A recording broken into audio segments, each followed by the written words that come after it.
You know, students in Baton Rouge, Louisiana are also charged up about today's classroom activity. Hi, we're from Instrumental Magnet School in Baton Rouge, Louisiana. NASA Connect asks us to help you understand how to do the student activity for this program.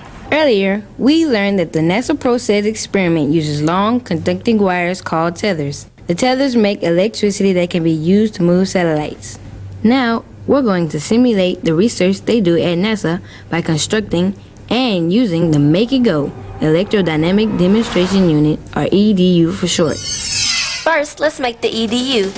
The materials you need: magnets, batteries, wire, and very small light bulbs called light-emitting diodes are inexpensive and easy to find.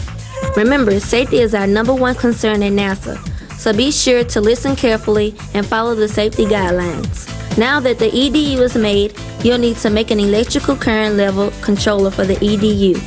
The current controller is made using only regular paper and a set of 5 resistors. Be sure that all your wires are connected correctly. This will create what is called a closed circuit that allows the electricity to flow freely through the EDU. Now you're ready to observe and predict what happens to the light from the LED when you change the amount of electricity flowing through the circuit of your EDU. If the wires are not connected properly, an open circuit exists and the flow of electricity through the EDU is broken. As a class, discuss whether there's a pattern to describe what happens to the brightness of the light when the electricity level increases.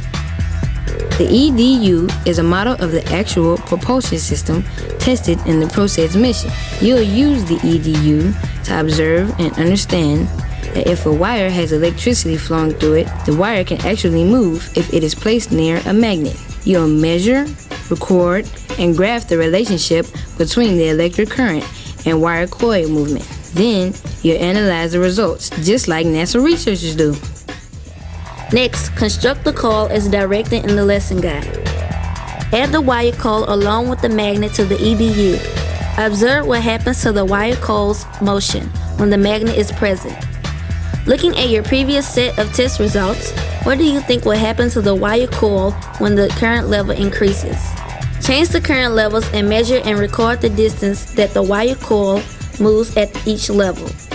Each time you test the new current level, compare the results with your classmates. Average the test results at each current level.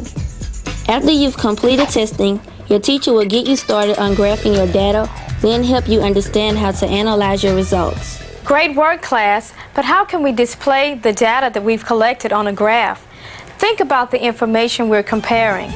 Now that we have our graph labeled, one person from each group should come up and graph the average distance the coil moved at each current level. This looks great. What type of graph is this? A bar graph? A line graph? A scatter plot? What was the maximum distance our wire coil moved? What current level produced the greatest movement? Why do you think this is so? Class, can you guess which electricity level the circuit is set on based on how far the wire coil is moving? If I run some more tests, I know that I can find out. Yeah, let's make it go again.